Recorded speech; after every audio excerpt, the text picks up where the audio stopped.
노후행복 TV. 당신의 행복을 늘 빕니다. 즐거운 시간 되세요. 제 이름은 김순자입니다.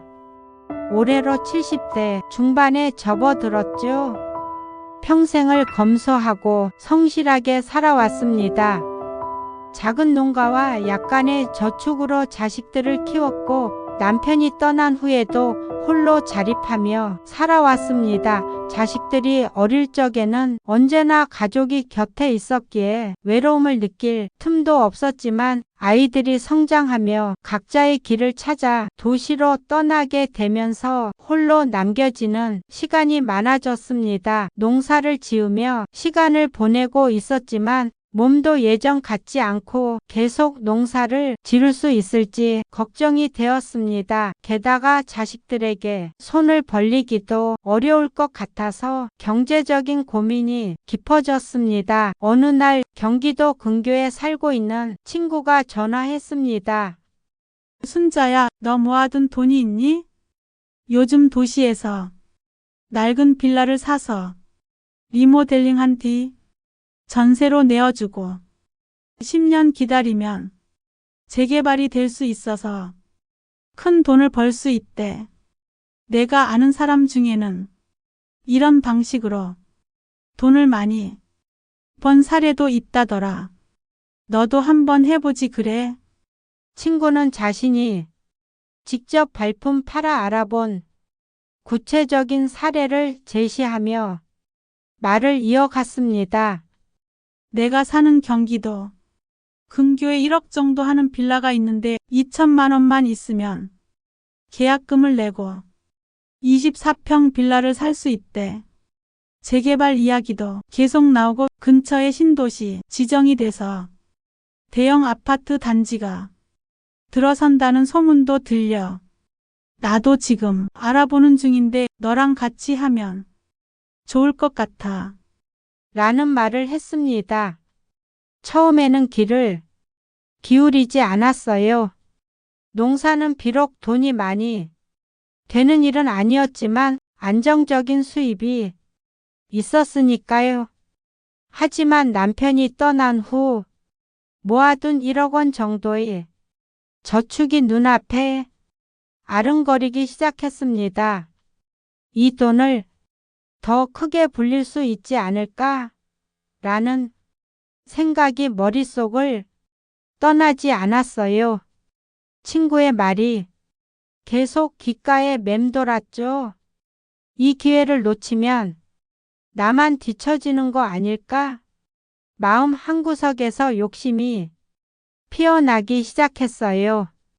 내 삶을 더 나아지게 할 기회가 될 수도 있지 않을까? 그렇게 고민을 거듭하다가 결국 친구에게 다시 전화했습니다. 순자야, 다시 전화했네? 무슨 생각 들었어? 친구가 밝은 목소리로 물었습니다. 저는 조심스럽게 대답했죠. 너 말이 계속 떠올라서 진짜 괜찮을까? 정말 돈을 벌 수 있는 방법일까? 그러자 친구는 확신에 찬 목소리로 말했습니다. 그럼 내가 직접 여기저기 알아봤다니까. 그리고 나도 시작하려고 준비 중이야. 너랑 같이 하면 더 좋을 것 같아서 전화한 거야. 걱정하지 마. 우리가 잘하면 충분히 가능해. 친구의 말은 저를 점점 더 설득시켰습니다. 친구의 말을 믿고 경기도 근교에 있는 그 마을에 가보았습니다. 도착하니 주변에는 끝없이 펼쳐진 농가 밭이 있었고 마을 중심에는 오래된 재래시장과 함께 낡은 상점들이 줄지어 있었습니다. 시장에서는 사람들이 북적이며 각종 농산물과 생필품을 사고 팔고 있었고 아이들의 웃음소리가 가득했습니다. 마을은 한눈에 보기에도 활기차 보였고 곳곳에 붙은 개발 예정지라는 안내판이 눈길을 끌었습니다.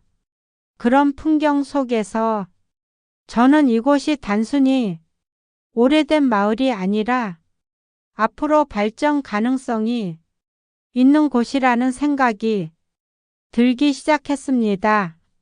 도착하자마자 친구에게 전화했습니다. 나 지금 마을에 도착했어. 여기가 내가 말한 그곳이지? 친구는 반갑게 대답했습니다. 그래, 잘 왔어. 빌라들이 좀 낡았지?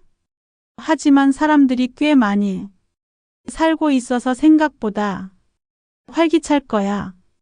낡은 빌라들이 많이 있는 곳이었고 친구의 말대로 생각보다 많은 사람들이 살고 있었습니다.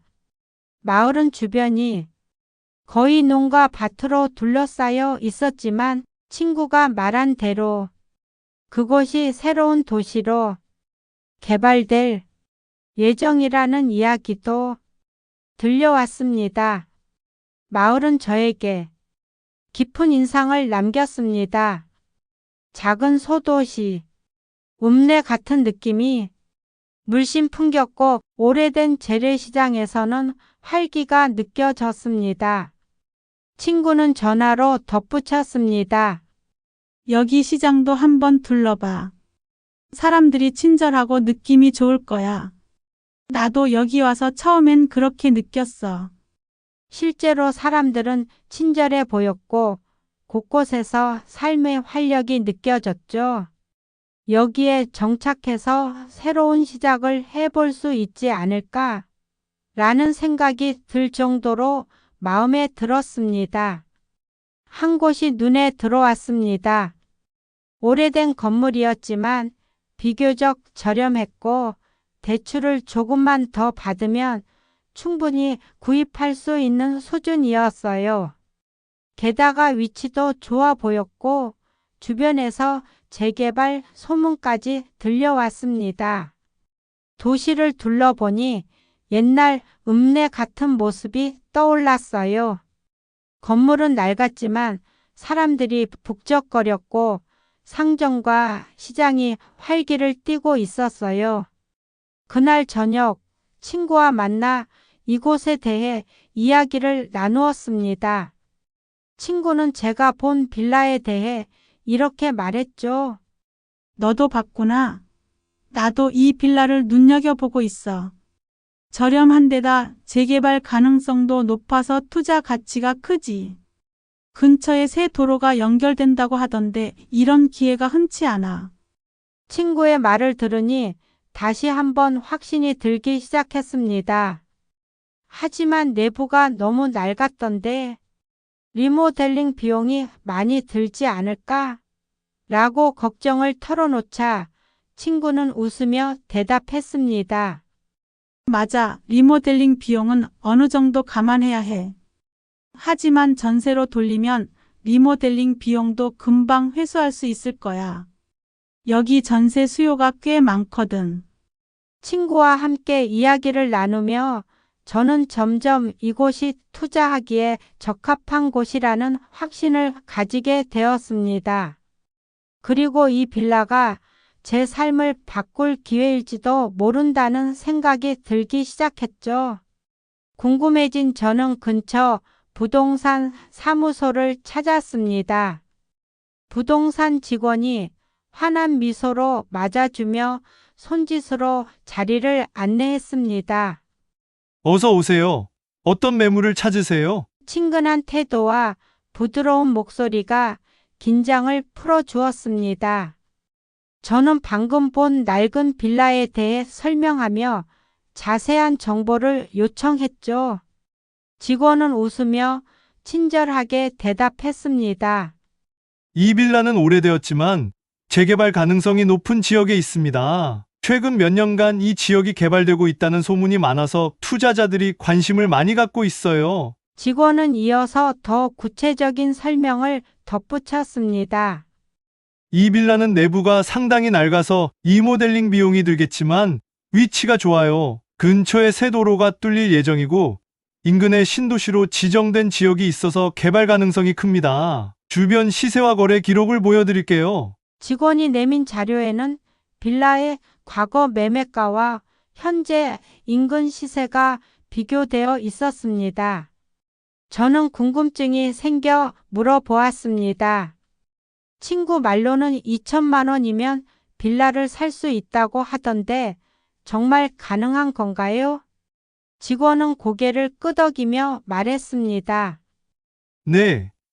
2천만 원이면 구매 가능합니다. 이 지역은 전세를 찾는 손님이 많아서 빌라를 구매하신 후 전세를 놓으면 나머지 자금은 충분히 메울 수 있어요. 전세 시세가 약 8천만 원 정도 되기 때문에 사모님께서는 2천만 원과 리모델링 비용만 마련하시면 됩니다. 또한 재개발이 진행되면 빌라 가치가 크게 상승할 가능성이 있습니다. 직원의 설명은 명료하고 구체적이었습니다. 이 말을 들으며 저는 점점 확신이 들었습니다. 직원이 말한 자료와 재개발 가능성은 저를 설득하기에 충분했습니다. 이 정도면 괜찮겠네요. 리모델링만 잘하면 금방 값이 오를 것 같아요. 라고 속으로 생각하며 구매를 결정하게 되었습니다. 저는 남편과 함께 모아둔 저축 1억 원을 빌라 매매에 사용하기로 결정했습니다. 하지만 이 선택을 하기까지 많은 고민과 내적 갈등이 있었습니다. 과연 이 돈을 이렇게 써도 될까? 라는 생각이 머릿속을 떠나지 않았어요. 주변에서는 순자야, 너는 신중한 사람이니까 잘할 거야. 라며 응원했지만 한편으론 실패에 대한 두려움도 있었습니다. 결국 친구의 조언과 제 자신에 대한 믿음을 바탕으로 용기를 내기로 했습니다. 그리고 추가로 1천만 원은 집을 담보로 대출을 받아 리모델링에 사용하기로 했습니다. 내부는 상당히 낡았지만 그만큼 개선의 여지가 많아 보였어요. 그러나 리모델링이 진행될수록 예상치 못한 문제들이 속속 나타나기 시작했습니다. 노후된 배관을 교체해야 했고 전기시설 역시 안전 문제로 새로 설치해야 했습니다. 한 가지 문제를 해결하면 또 다른 문제가 나타나는 시기였죠.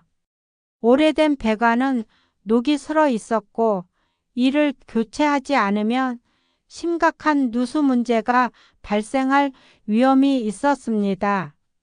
이 모든 일이 겹치면서 예상했던 예산을 훌쩍 넘기게 되었죠. 이 정도면 끝날 줄 알았는데 점점 일이 커지네.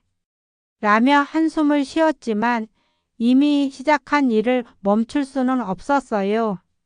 결국 리모델링 비용은 예상보다 더 늘어나 총 2,500만 원이 들었고 이로 인해 대출을 한 차례 더 받아야 했습니다. 다행히도 전세입자를 구할 수 있었습니다.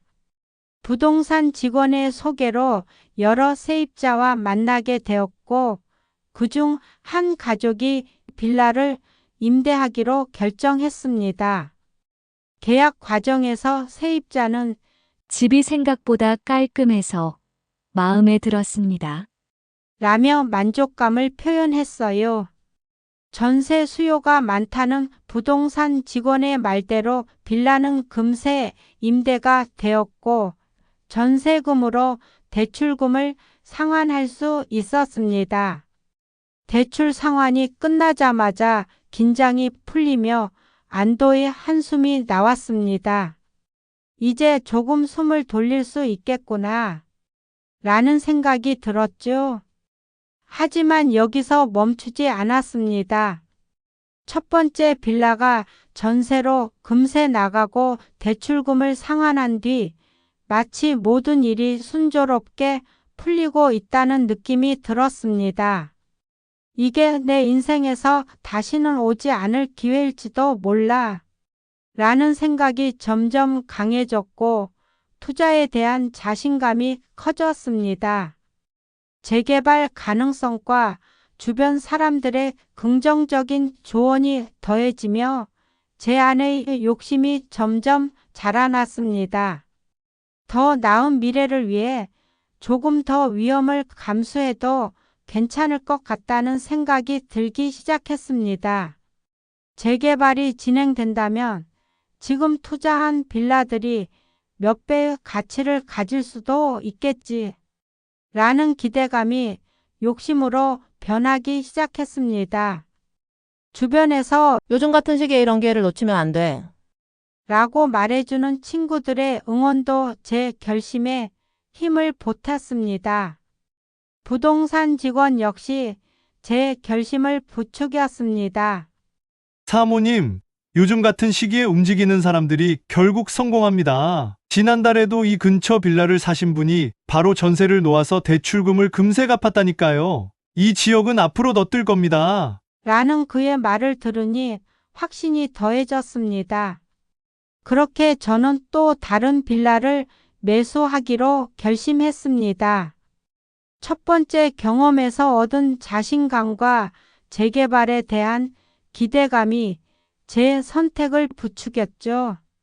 두 번째 빌라를 구매하기 위해 다시 대출을 받았고 같은 방식으로 리모델링을 진행한 후 전세를 내놓았습니다. 역시 금방 전세입자가 들어왔고 전세금으로 대출금을 갚을 수 있었습니다. 이런 방식으로 저는 세 번째 빌라까지 매수하게 되었습니다. 투자한 빌라들이 모두 임대되며 어느 정도 안정된 수입을 보장받고 있는 것처럼 보였습니다. 하지만 시간이 지나며 예상치 못한 일이 발생하기 시작했습니다. 2년 후 첫 번째 빌라의 세입자로부터 다급한 목소리로 전화가 걸려왔습니다. 사모님, 지금 큰일 났습니다. 집에 물이 새고 있어요. 라는 말에 가슴이 철렁 내려앉았습니다. 세입자는 격앙된 목소리로 천장에서 물이 뚝뚝 떨어지고 있습니다. 이 상태로는 더 이상 지낼 수 없을 것 같아요. 라며 불만과 걱정을 쏟아냈습니다. 저는 당황하며 정확히 어디서 문제가 생긴 건가요? 누수 정도가 심한가요? 라고 물었지만 세입자는 당장 와서 보셔야 할 것 같아요. 지금 상황이 너무 심각합니다. 라며 말을 끊었습니다. 긴장된 마음으로 현장으로 달려가며 머릿속에는 어떻게 해결해야 할까라는 고민이 끊임없이 맴돌았습니다. 사모님, 집에 물이 새고 있어서 생활하기가 어렵습니다. 라는 말에 순간 머리가 하얘졌습니다. 세입자의 목소리에는 불평과 걱정이 가득 배어 있었습니다. 어디서 새는 거죠? 많이 심각한가요? 라고 물었지만 답변은 더 불안하게 만들었습니다. 천장에서 물이 뚝뚝 떨어지고 있고 벽에도 물자국이 번지고 있습니다. 급히 현장으로 달려가 보니 세입자가 양동이로 물을 받고 있었고 집 내부는 이미 물로 인한 피해가 심각했습니다. 알고 보니 리모델링 당시 미처 발견하지 못한 배관 문제로 누수가 발생한 것이었습니다. 문제의 원인을 찾아보니 빌라가 전반적으로 노후화되어 있었고 단순히 한 세대의 문제가 아니라 전체 외관과 구조적인 문제에서 비롯된 것이었습니다. 관리 세대에 문의한 결과 모든 세대원들의 합의로 외관 수리가 필요한 상황이라는 결론이 나왔습니다. 저는 한숨을 쉬며 직접 각 세대를 방문하기로 했습니다. 안녕하세요. 저 102호 사는 김순자인데요. 누수 문제로 외관 수리를 해야 할 것 같아요. 다들 함께 비용을 분담하면 좋겠습니다.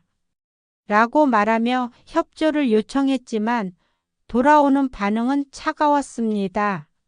지금 당장 우리 집에는 문제가 없어요. 저희는 여유가 없어서 그런 비용을 낼 수 없어요. 라며 하나같이 외면했습니다. 몇몇은 문을 열어주지도 않았습니다. 결국 외관 수리를 진행할 세대원들의 동의를 얻지 못했습니다. 몇몇 세대원들은 우리 집은 아직 문제가 없으니 돈을 낼 이유가 없어요. 라며 비용 부담을 회피했고, 다른 세대원들은 요즘 생활이 빠듯해서 그런 돈을 낼 여유가 없습니다. 라며 난처한 표정을 지었습니다. 저는 이처럼 다양한 이유로 협조를 거부당하며 해결 방안을 찾지 못한 채 막막함에 빠지게 되었습니다. 세입자는 계속 거주하기 불편하다는 이야기를 했고 나가야겠다고 하며 전세 대금을 돌려달라고 강하게 요청했습니다. 저는 빌라를 여러 채 매수하고 고치는 과정에서 자금이 바닥나 주머니에는 4천만 원밖에 남지 않은 상황이었습니다. 결국 어쩔 수 없이 제 집을 담보로 은행에서 추가로 4천만 원을 대출받아 세입자에게 전세금을 반환해 주었습니다. 이 과정에서 저는 끝없는 채무의 늪에 빠져들고 있다는 절망감을 느꼈습니다. 추가로 늘어난 대출로 인해 이자를 감당하는 것조차 큰 부담이 되었고 매달 돌아오는 대출 이자 고지서는 저를 더욱 힘들게 했습니다. 하루하루가 고통스러웠지만 다른 방법이 없었습니다. 정말 어렵게 빌라 전체 세대원의 동의를 받아서 빌라 외관을 수리하게 되었지만 일부 세대원은 각자 부담해야 할 돈을 내지 않았습니다. 한 세대원은 우리 집은 지금 문제 없는데 왜 돈을 내야 하죠? 라며 분담을 거부했고 또 다른 세대원은 요즘 경기가 어려워서 그 정도 금액을 감당할 여유가 없습니다. 라며 난처한 표정을 지었습니다. 일부는 이런 건 알아서 해결해야 하는 거 아닙니까? 라며 책임을 떠넘겼습니다. 결국 내가 그 금액을 모두 감당할 수밖에 없었습니다.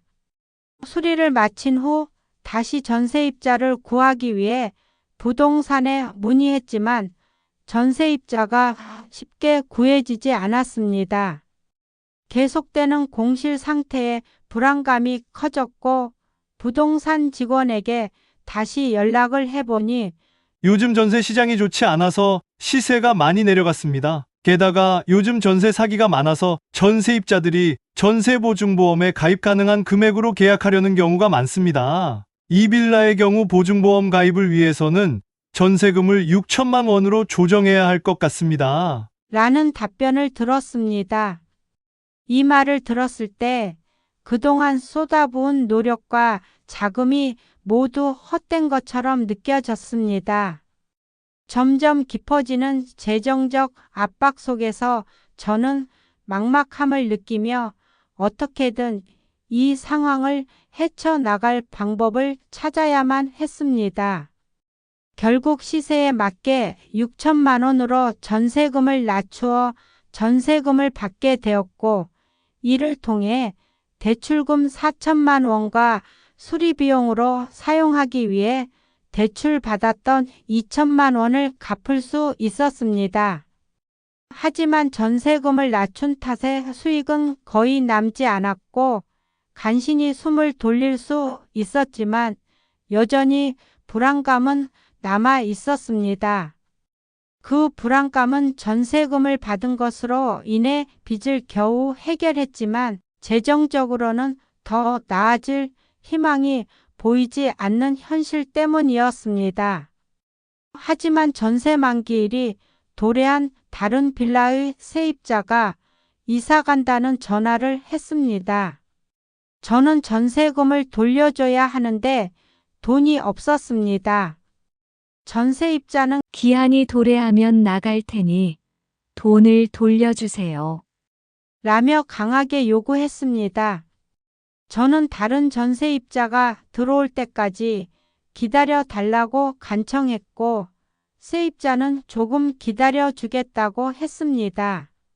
다급한 마음에 부동산에 전화를 걸어 다른 세입자를 맞춰 달라고 요청했습니다. 부동산 직원은 요즘 전세 시장이 많이 변했습니다. 게다가 전세 사기가 많아지면서 전세입자들이 전세보증보험 가입을 선호하고 있습니다. 이 빌라의 경우 보증보험 가입이 가능하려면 전세금을 6천만 원으로 조정해야만 진행이 가능합니다. 라는 말을 전했습니다. 저는 그렇게 하기로 결정했습니다. 다행히 새로운 세입자를 구할 수 있었지만 이전 세입자에게 돌려줘야 할 8천만 원의 전세금을 충당하려면 부족한 2천만 원을 마련해야 했습니다. 결국 또다시 대출을 받을 수밖에 없었습니다. 늘어나는 대출과 불안한 시장 상황 속에서 점점 더 깊은 수렁에 빠져드는 기분이 들었습니다. 이 정도면 내가 열심히 일하면 금방 갚을 수 있을 거야.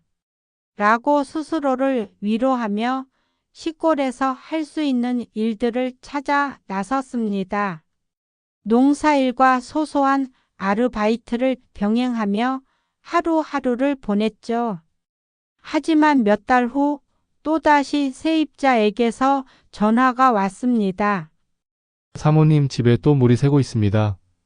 라는 다급한 목소리에 저는 가슴이 철렁 내려앉았습니다. 세입자는 천장에서 계속 물이 떨어지고 있어요. 지난번처럼 그냥 넘어갈 수 없는 상황입니다. 라며 강하게 항의했습니다.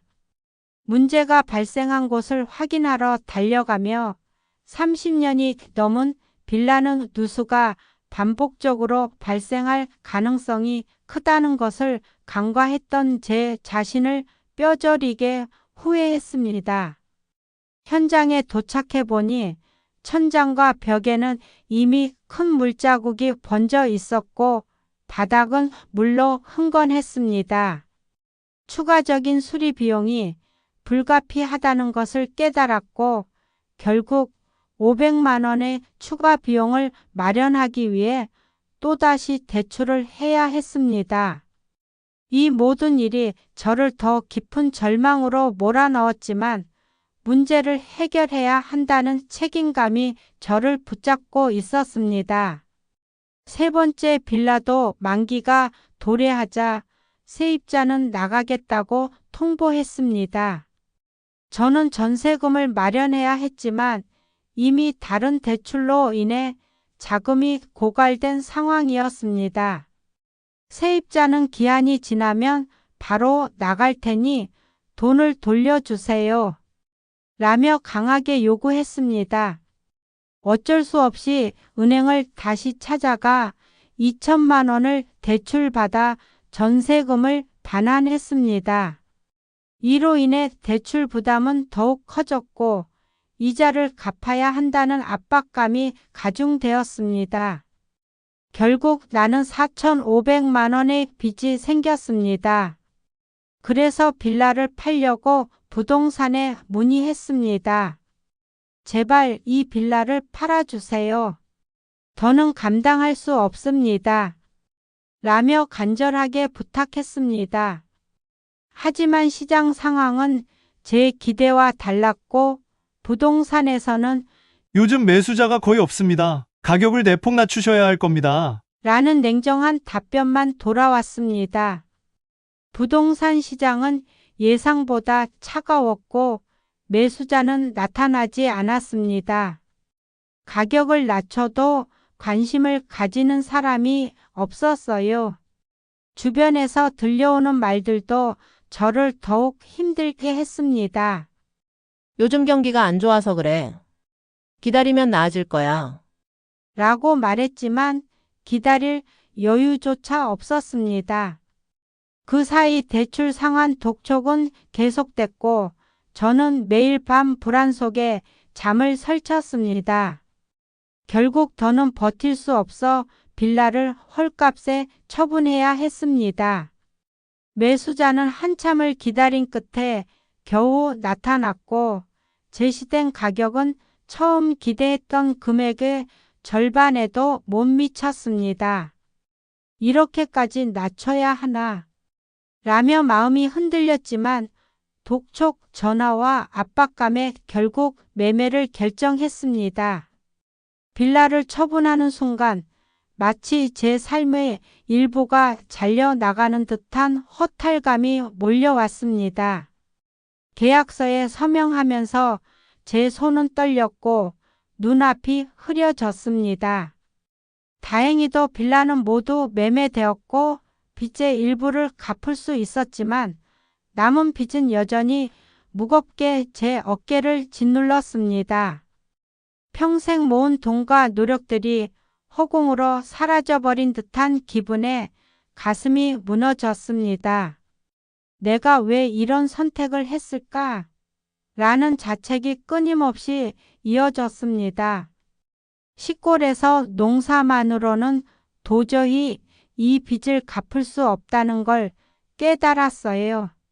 결국 자존심을 내려놓고 도시로 올라갔습니다. 작은 식당에서 설거지 일을 시작했죠. 새벽부터 밤늦게까지 주방의 열기와 싸우며 손이 텄지만 묵묵히 일에 매달렸습니다.